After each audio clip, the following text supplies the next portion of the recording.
John Biden a tindali M. Kabila invitation. Azo keneta c'est que to kondima ete makambu foilo alobaka sana re. Wana bato liba. C'est que bosa ba conscient. To bandi kolobango bandakala. Que Kabila financé John Biden mbongo epele. Tout ça la prudent.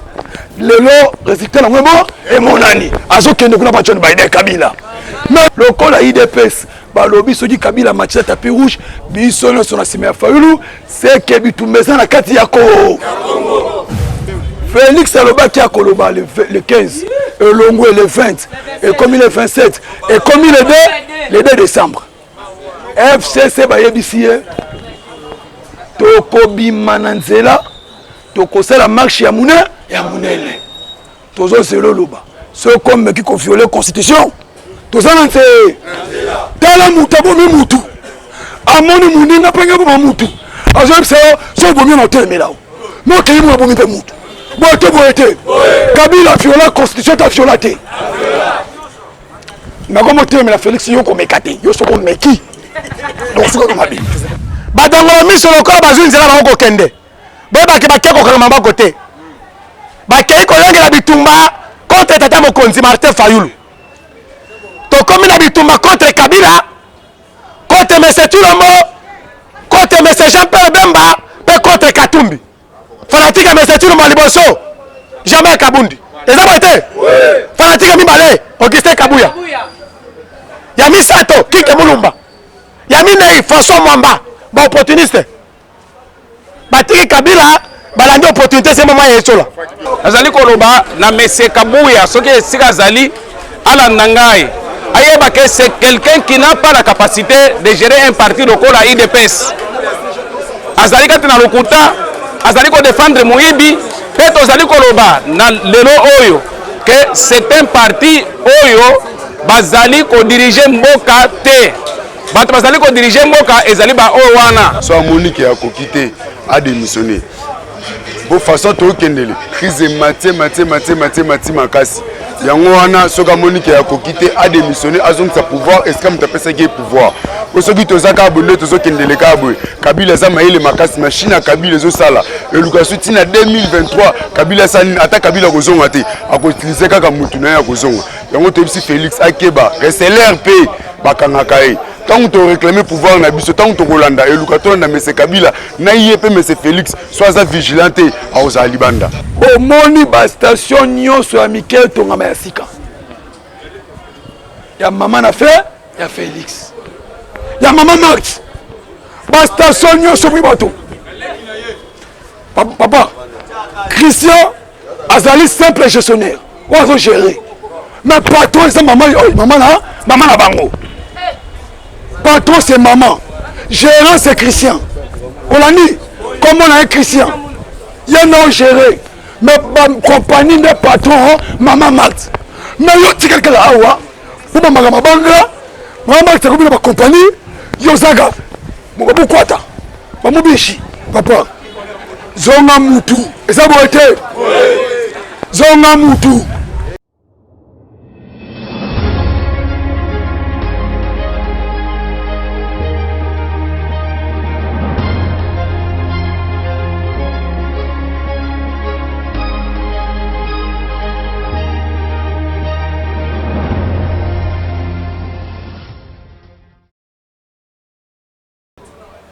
bon pour notre information na informé bino ma tata mokonzi Martin Fayulu a outu ko la poste maleki poste eleki oyo fadele mikolo comme le ambassade fadele za hôtel ya papa tata mokonzi Martin Fayulu esika kana esika azalaka et comme le ambassade mikolo ba va y vient ambassadeur ba ko to ba bimaka ko kene ko consulter président Martin pour la plan à sortie de crise ou la paix Saki. Mikolo ambassadeur, il y a Grande-Bretagne. Ministre de la Grande-Bretagne, il y a intérieur. À quel côté tata mokonzi. Basololi, si malangonga moko la ndambo. 1h30, bako solo là. Ambassadeur, il y a Suède, il y a Pays-Bas. Bango tout bazalaki na Faden et pas président Martin Fayulu. tata mokonzi akozwa bato lolenge na lolenge bakokotela ye kuna kokende kotuna ye koyebisa ye kende ozala kimia lokola France ayebisaki yo ozonga na kati ya mboka oyo akozala awa nsima ya ngonga moke mpe nsima ya mikolo moke ndanga na yo to peuple apesaki yo ndanga mbende na yo o peuple apesaki yo ozorekipere yango eza boye te Martin Fayulu azorekipere kiti na ye ya bokonzi ndanga na ye oyo biso peuple topesaki ye azorekipere yango yango tolobi boye badongolo miso lokola bazwi nzela bango kokende boyebaki bakei kokanga maboko te bakei kolongela bitumba contre tata mokonzi Martin Fayulu tokomi na bitumba contre Kabila contre M. Tulombo contre M. Jean-Pierre Bemba mpe contre Katumbi yebake papa Martin Fayulu boyebi photo wana oyo akogumba simisi boye un photo magique yango na conseil national oyo bakoti ndeko na ngai soki ngai biso na biso kotona kuna kota boye nde so bamona ta juste de la mapolo ya oyo agumba simisi boye bamona lokola Moïse bamona lokola yo nya Fayulu bola mbeto moko mpona nini bandeko na ngai moto akoekate Martin Fayulu pour le moment na Congo aza te eza boye te atoke na boye nde atoke na bukungu ikela ata kuna na bakanza ube na libinza moto akotela Martin Fayulu azali te Martin Fayulu tozalaka te rie biso peuple parce que aza na mbongo te eza pesa biso mbongo toza derrière commandant du peuple pour que akendaka kinga kati te mais toza derrière idéologie na ye oyo aza na yango eza boye te le seul politicien africain et le seul politicien congolais oyo aboyaki tapis rouge ya nomination ya M. Kabila Hippolyte aboyaki kozala derrière basous ordre moko boye naopesa yo tapis rouge mais ndenge bana kotambola likolo yango ifengani nayebisa ndenge kotambola Martin Fayulu aboyaki yango eza boye te mais c'est tout le mot bapesi ye tapis rouge andimi eke lolenge bana kotambola likolo ya tapis rouge yango ife bapesaka bainjection yango lelo tosubi yango biso peuple tosubi baconséquence ya bainjection wana nayokaki moto moko ya FCC mpe ya moto moko ya Kash bazalaki invité quelque part na chaîne moko na biso national awa moto ya Kash alobi te non soki M. Tulombo azoparvenir kosala bien te eza grave parce que FCC azobloke bandeko na ngai totiana conscience ya biso ya bomoto nano yo oza tata ya ndako yo nde okambaka ndako mwasi na yo abana kotelemelaka yo yo osala boye te yo osala boye te ese oza mobali oza elale oyo bangbandi babeka elale ya mobali oza gbai mpo mobali bayebaka mobali na responsabilité eza boye te na mibeko ndenge kopesa na ndako yango boyoki bakolobaka so disake non moto azobloke M. Tulombo eza bato ya FCC M. Tulombo il a pas le pouvoir eza boye te aza na pouvoir te bato baza na pouvoir nde elakisa mapolele ke no te oyo bango bazoloba nde yango ezosalema soki bato ya FCC bazobloke yo bo bato na yo oyo baza na fonction baministre banani oyo M. Tulombo ati bango bopesa biso bilan na bango oyo bango batravaille eza positif par rapport bana bato babloke bango bandeko esika moto akasha ablokaki yango wana bilani bango bazala yango oyo ati bango baza na fonction bilani bazala yango epuis eloko ndeko tu koloba awa eza likambo kokamwa mese lokola secrétaire général ya UDPS Augustin Kabuya akotema mpe na média koloba eke no soki fita kamera akangamaki ezali complicité ya bato ya FCC ese oyo eza kindoki te bandeko na ngai quelle justice na mboka na biso et quelle façon ya politiki oyo M. Tulombo amemi na mwa groupe ya bato na ye fanatique na ye parce que baza bato na ye te ba fanatique na ye eza boye te fanatique ya mesetino maliboso jamais Kabundi eza boye te fanatique ya mibale Augustin Kabuya ya misato Kike Mulumba ya minei François Mwamba ba opportuniste batiki Kabila balandi opportunité se moment yesola eza boye te yango ndeko na ngai tozala lisu likolo ya lisu parce que oyo eza bosambodi banga babenga bosambodi kosambusa mboka mpe kosambusa 85 millions d'habitants kobimisa ngo baete moko est capable justice ya Congo babimisi yango justice moko ya soni oyo koloba eke non soki mese kamera akangamaki c'est parce que FCC asaki manœuvre moko boye bandeko na ngai bato wana bazalaki pembele so disait bavocat ya nini ya gouvernement oyo batelemaka permettre basambisa kamera ministère public merci pour le rappel bato ya ministère public oyo bazalaki kotelemela acte posé par mese kamera ya kodétournement ya fonds public bango tu bazalaki mayele te kaka Kabuya nde moto ayangota mayele oyo lelo oyebisa biso ke non soki kamera akangamaki ezalaki manœuvre bato ya FCC bandeko na ngai bakosi biso mingi toza liso likolo ya liso eza boye te nani mokonzi liso likolo ya li liso likolo ya li tokobanga to tokobangisa tokobanga to tokobangisa esika biso tokomona bango baza komona kabalanga mpona ta moke oyo natikali na yango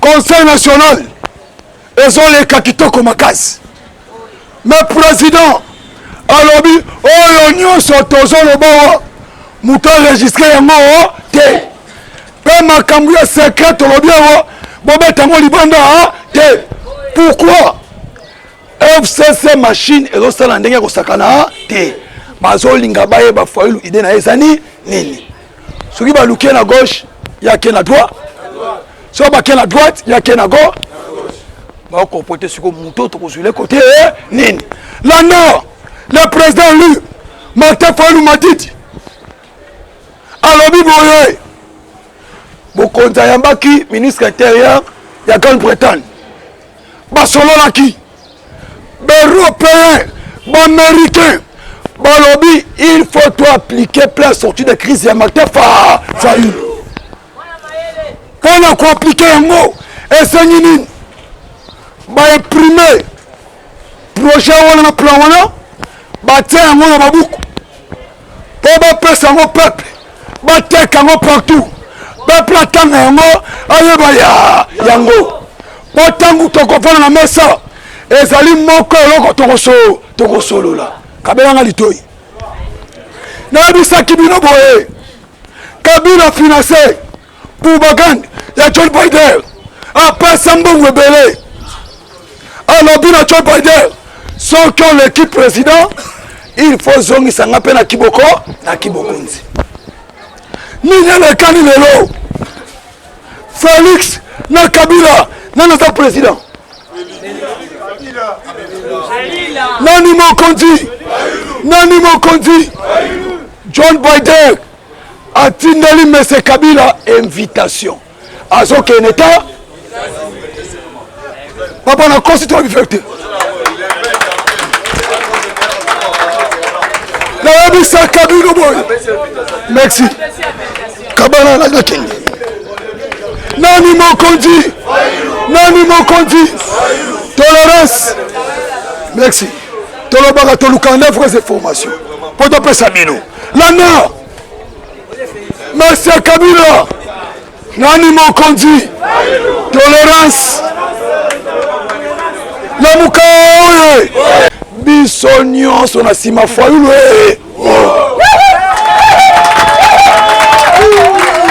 nani mokonzi balobi boye seke tokondima ete makambu Fayulu alobaka aza na re wana bato ya liba seke boza baeconscient tobandi koloba ngo banda kala ke Kabila financé John Biden mbongo ebele tozala prudent lelo résultat nango emonani azokende kuna pa John Biden Kabila mais yoka pour la montée Tikali. Union européenne, comité international, bataille na Congo, bamoni politique bakopesa motema azate. Baboua Kamisu, bamoni le président élu Martin Fayulu Madidi. Balobi mutu oyo tozo soutenir pour na contacter Kabila et ça me c'est fort. Mindele bandimi yango. Balobi yondo toko choma boko pour to taquer mais c'est Kabila. Mais comme politique et ça na bolonge bela Kabila passer na prochaine jour ba idée. Parce que comme biso to ba pongo to kozala lisu likolo ya lisu.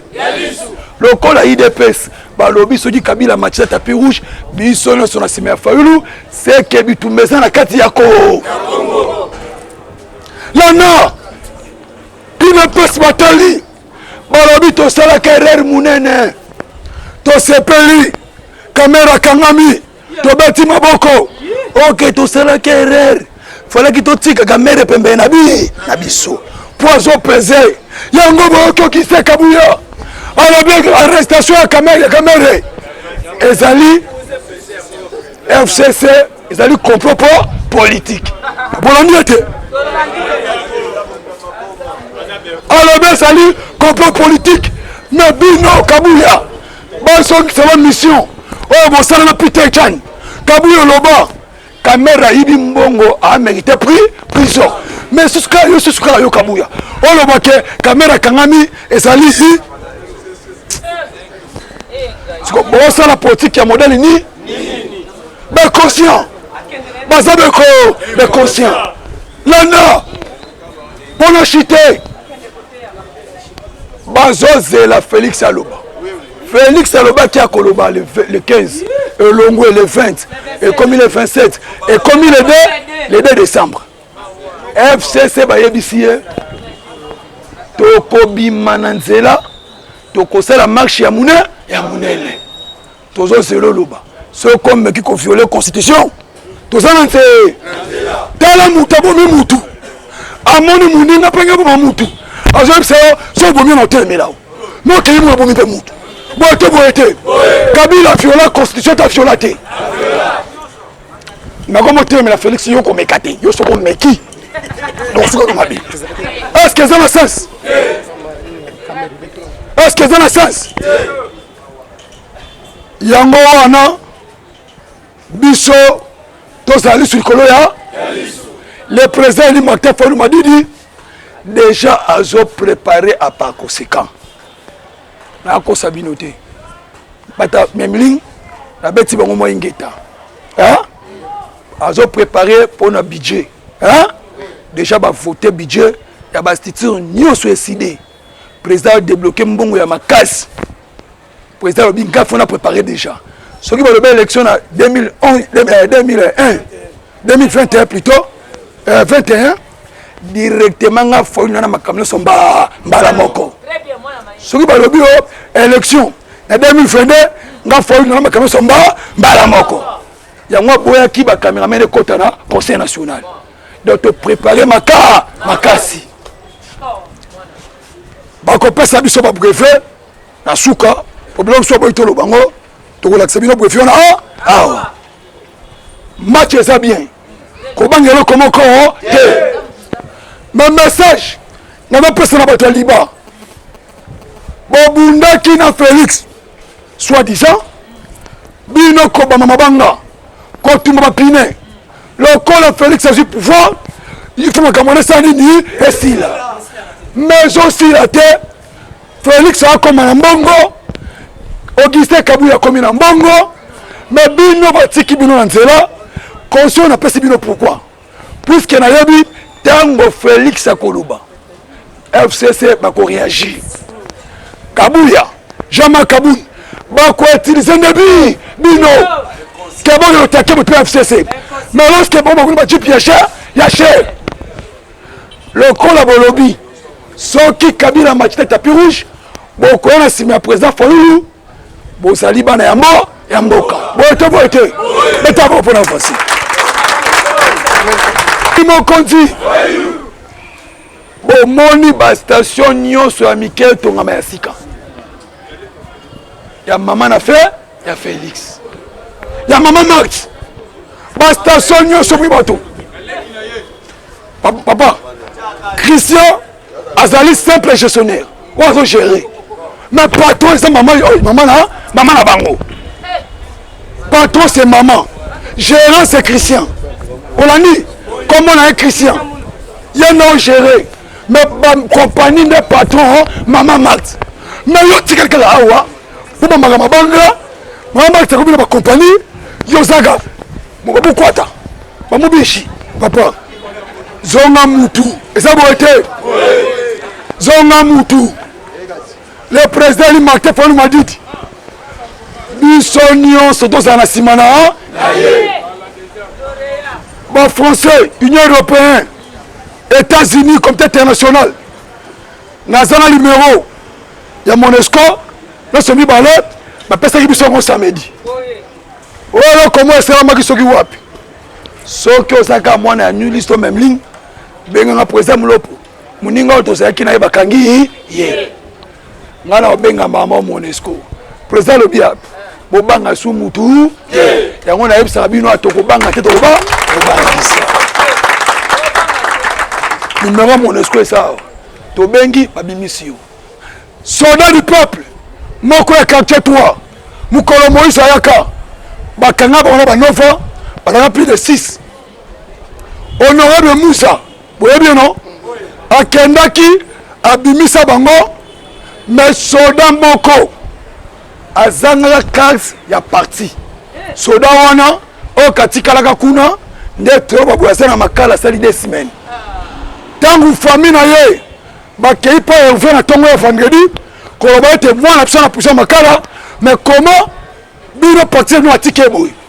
De fois le bina yeba ke loko wana te de samedi et fois telemi deux fois président alors bi président so dans nga moko président Silik na salle ah Silik il va nan ba député na biso mais comment bino ko sala muto sala despi pe makala de bono be Moussa ba ju panique wana ba moko Moussa telemi le bip lelo kana tongo ba ça na pris la prison.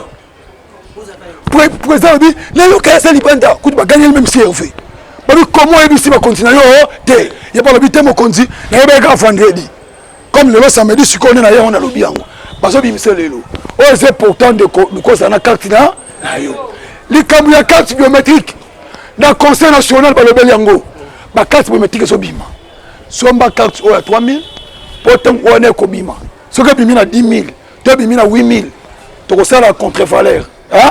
Il y a 4 choses qui va réduire au PC comme qui aussi carte biométrique. Balobi bon sang quand ba carte té. Nani comme c'est comme la yo. Carte te ko témoin et on témoigner yo. Ba numéro avocat na suis. Numéro Monesco to suis. Ouais quoi na tongo benganga to bengi mbalamo. Nani mokonzi. Nani mokonzi. To zana ngambo bien. Tous ont récupéré le pouvoir nabi. Mais là qu'on a eu sauf prévu pour la chiter. Chilomba ko banga le den koloba te. Pour Kabila so selaye. So kam ki koloba que na kasa coalition. Mbalamo Kabila sali machine nenga ngasa. So qui prend lobby. Donc Kabwana Kabila te. IDPS ba telemeli ye. A comme na mbala di choix. Ah, je vais là, ça là, nani mokonzi, nani mokonzi, information nous aujourd'hui, quand comment pour le yomoko, pendant partout, donc où tu as le tongo, information ma casse goya, tout ce qui a pour la lelo. Tolito yebisa bana mboka. Oloba ete makambo ebi makana munoko ya Martin Fayulu eza toujours d'actualité pe ezali nde bosolo o ezali koleka mboka RDC. Tolingi toloba boy ezala ba parti mususu ezala ki ba parti oyo tokanisa ke eza ba parti soki ezui bokonzi ekobongisa mboka. Ndakisa parti oyo bazali koloba baza na pouvoir. Au pouvoir basimbisa ki bango. Nakoki ata kotanga kombo na bango te. Parce que zali parti moko ya munyato au regard ya ba dirigeant oyo bazali ko animer yango bazali ko loba na Mese Kabuya soki sika zali ala nangai ayeba que c'est quelqu'un qui n'a pas la capacité de gérer un parti local à IDPS. Azali kati na lokuta, azali ko défendre Moyibi, pe tozali koloba na lelo oyo que c'est un parti oyo bazali ko diriger mboka te. Bato bazali ko diriger mboka ezali ba oyo wana. Parce que monsieur Kabuya kala mingi te auti ko déclarer que procès ya Kamere pe ko kangama ya Kamere ezali bato ya FCC. Pendant que ces messieurs là lobi abanda ko clamer au effort que Kamere aibaki. Lokola alobi que eza bato wana ba montaki coup po bakangisa Kamere allié na bango, Kamere oyo amemaki bango po bapesa bango bokonzi. Tomoni que ces messieurs là n'est pas sérieux et que leur parti n'est pas réellement parti où ils allaient diriger. Zokande bazali simanani ya Kingakat. Concernant ma consultation, ils allaient kozanga soni. On a corroboré que non.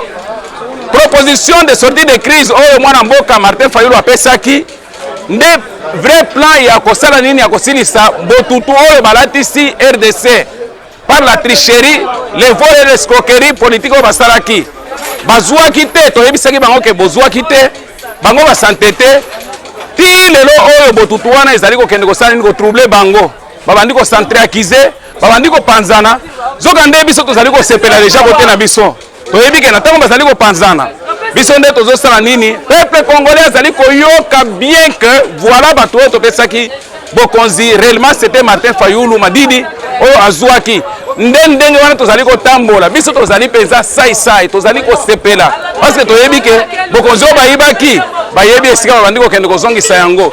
Tout le monde est en train de crier que toza besoin tozongela maponomi oyo ezali anticipé pour que bayebi déjà que bokonzi ezonga epai ya oyo peuple apesaki ye.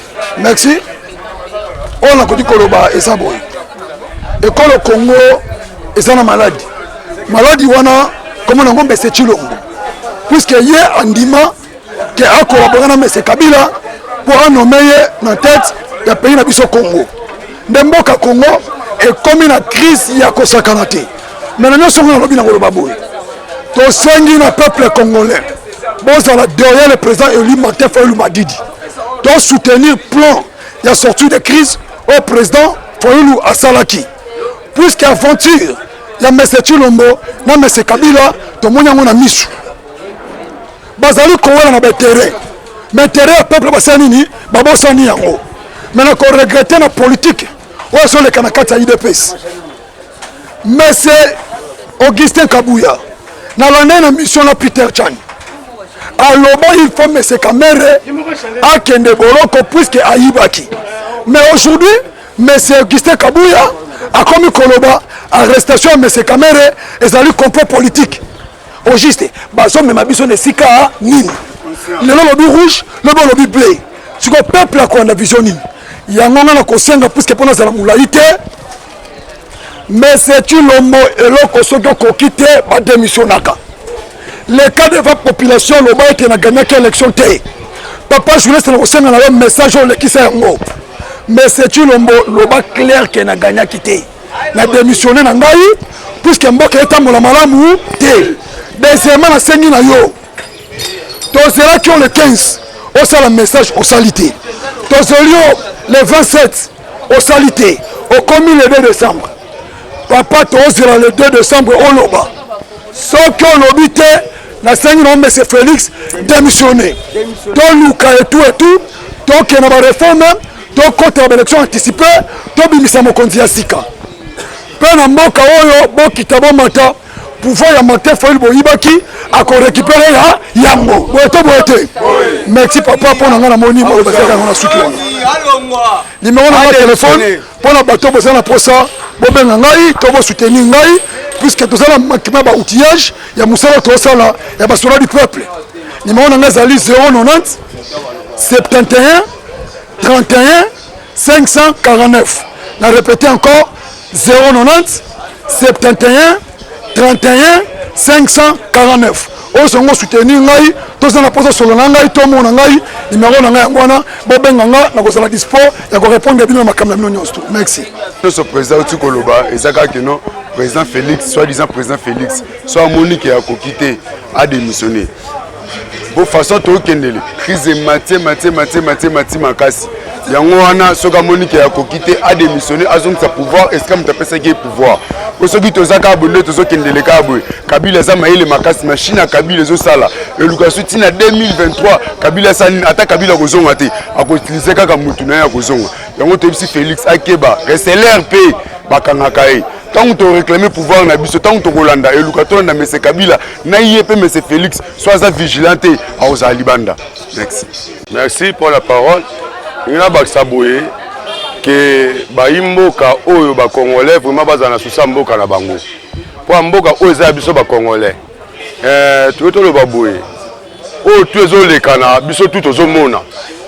Ezate que toza ba aveugle, toza ba baba to yo kate tozo mona. Toza la posa ke mboka na biso ezonga ndenge ezalaki. Toza posa peuple nyoso a se retrouver na mboka na ye. O toza ba Congolais to bunda po na Congo na biso po ekele liboso. O tu ayaki na sima po na bebisa mboka to sala tout to sangana to bengana e biso tout tozala. Biso tout tozala na même morale na président biso Martin Fayulu. Souci ya komona mboka ekomi la libulu mboka Bayimboka bazo vivre bien te kuna bazo kufa koto boye nzala kuna boye donc passe na passe moya go sala ezate tozo kokate biso photo bunda makasi pona nini to bimisa mboka la biso na sortie de crise oyo toza na posa sortie de crise eva na la mesa papier sortie de crise eva na la mesa mutu nyonso alandela ngo toza na posa bato bazo sala ba se retrouver bana na biso tobota tobokola bango na nini basi na biso tobala bango ndenge nini biso ba jeune na lelo toza posa to se retrouver na Congo na biso posa na biso ba Congolais za bongo o tout aye otumu na libulu na Congo to benga na ye akele musika tika biso Congo na biso donc monsieur Félix azongisa pouvoir place oyo ezalaki pour pouvoir eza ayete pouvoir eza ya Martin Fayulu Madidi biso tout mboko pesa pe ya Kabila te toza la posa la EPT 2023 toza la posa to mona elonga Kabila te na mboka oyo donc batika ya biso Congo na biso mo ba Congolais to bongsa Congo na biso toza la posa ba konzi na biso ba soldat ba militaire ba se retrouver ba para ba se retrouver bana batanga classe malunga zate kolia malunga zate tala nini oyo balongola mamoko balongola puis ya bakambise dollar ekoma kaka kota na kati ya maison tozo suka wapi pe tozo kende wapi tokomi wapi donc tolembi posa oyo tolembi seke biso ba jeune toza droit ko futela te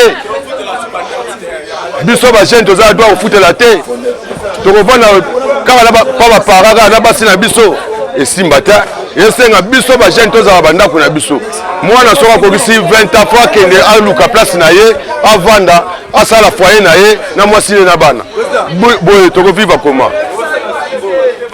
comment mais ces journalistes pardon l'exemple ne loko elekana batu ba mona biso toza pour ça que biso tout tozala la même idée même pensée na président biso Martin Fayulu Madidi oyo nga nazali na ngo ya koloba yango